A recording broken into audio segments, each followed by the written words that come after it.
I was recently working with a group of 22 middle managers from all across Europe. And as part of that leadership program, I asked them all to stand up and answer one very simple question. Point to the past. Now, what happened next was fascinating and it totally threw me. So stay tuned to this episode of the Leader's Kitbag and I'll tell you what happened and why it was so significant. Hey, I'm Ben Morton. I'm a leadership trainer, executive coach and keynote speaker. And if you or your organisation needs help with any of those areas, then please drop me an email to ben@ben-morton.com as I'd love to hear from you. So to today's episode of the Leader's Kitbag. Let me tell you exactly what happened when I asked that group of 22 middle managers from all across Europe to stand up and point to the past. Every single one of them immediately pointed behind them, and it completely threw me. Now, if you're like them, that probably doesn't shock or surprise you. But if you're like me, it absolutely will do, right? Because if you was to ask me to point to the past, I would immediately point to the left. What that experience showed me was that all 22 of those managers have what we call an in-time orientation. In-time people, when asked that question, will point to the past because they see the past behind them and the future is laid out in front of them.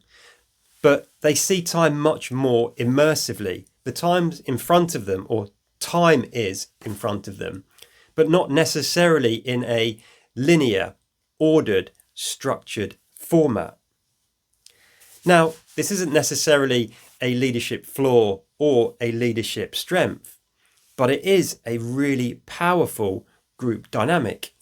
And our time orientation affects how we see and perceive time, how we plan and structure our days, and it affects how flexible or dynamic we are.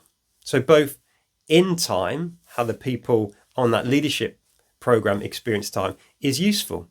And if you are a through time person like myself, where you see time laid out in front of you, almost like you're looking at a calendar or timeline with the past on the left and the future on the right, that also has amazing strengths, but it does show that we're all different.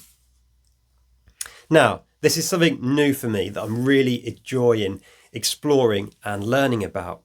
But one of the challenges I have is I can't find any data yet that gives us an indication of what percentage of people have an in-time preference, those who see the past behind them and the future in front of them, and what percentage of people have a through time orientation, where they see time laid out in front of them as on a timeline.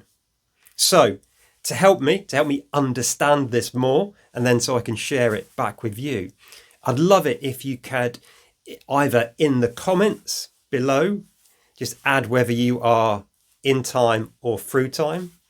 Would you point to the past? Would you point behind you for the past? Or would you point to the left for the past? Or you can click the link in the show notes wherever you happen to be watching this and just answer one simple question for me, saying whether you are in time or through time.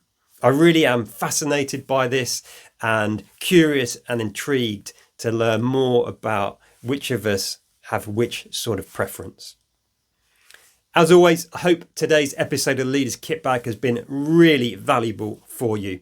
And until next time, look after yourself and look after those you've got the privilege and responsibility to lead. Lead on, folks.